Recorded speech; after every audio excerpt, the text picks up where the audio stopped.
Today we're going to talk about the evaluate function, which is native to Excel VBA. It's actually a very, very powerful function. There's a lot of cool things that you can do with it.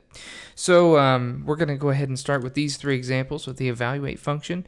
And this is something that you can do to kind of use short key, to use less keystrokes to get the same effect. So the first thing we're going to show you is you can use these brackets to be the evaluate function. They actually equate to the evaluate function.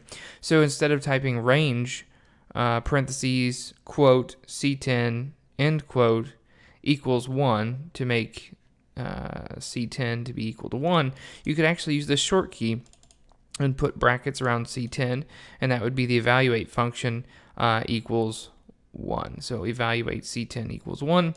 So let's show you that. So Alt F11 with me. Let's go to our Visual Basic Editor, and we can actually do that within this worksheet here. So sub test eval. So we're going to say bracket C10 in bracket equals 1. And let's go ahead and run this procedure. So I'm going to click the play button, and you see here that C10 just became equal to the value 1. Again, the way we used to have to do that was typing range, quote, as we said. So that's one way to use it. You can see some of my gibberish here in the immediate window, and you can use the immediate window to do that. So if you want to do C11 in bracket equals 12, you could do that, and you could see it'll happen right behind you.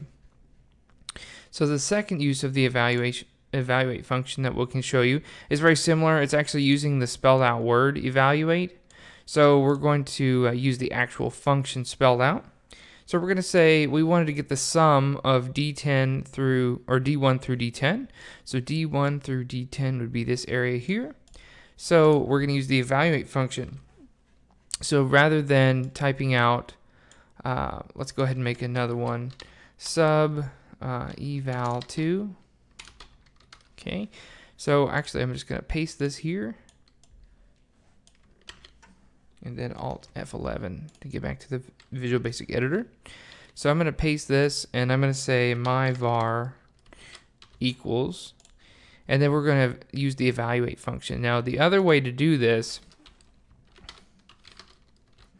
would be to use either application.worksheetfunction.sum, and then you'd have to type in range D1 through D10, end quote, in parentheses, in bracket for sum. And that would be kind of the long way to do it. But as we said, we're going to comment that out for now. And we're going to use the short key using the evaluate function to see how it does. So, and it's going to put it into the variable here. So let's hit F8 and F8, and then here we are. Let's hit F8 one more time. So we see that it added up everything in D1 through D10 and threw it into this variable temporarily, and the value is 163. So, and then it goes away. If we highlight all these, we see down here the sum is 163. So that worked just fine. It's another cool use for the evaluate function. Finally, you can also use it to define the range without having to type range, quote, whatever. You can use the dot range properties such as select or other things like that. So let's just try that really quick. Alt F11.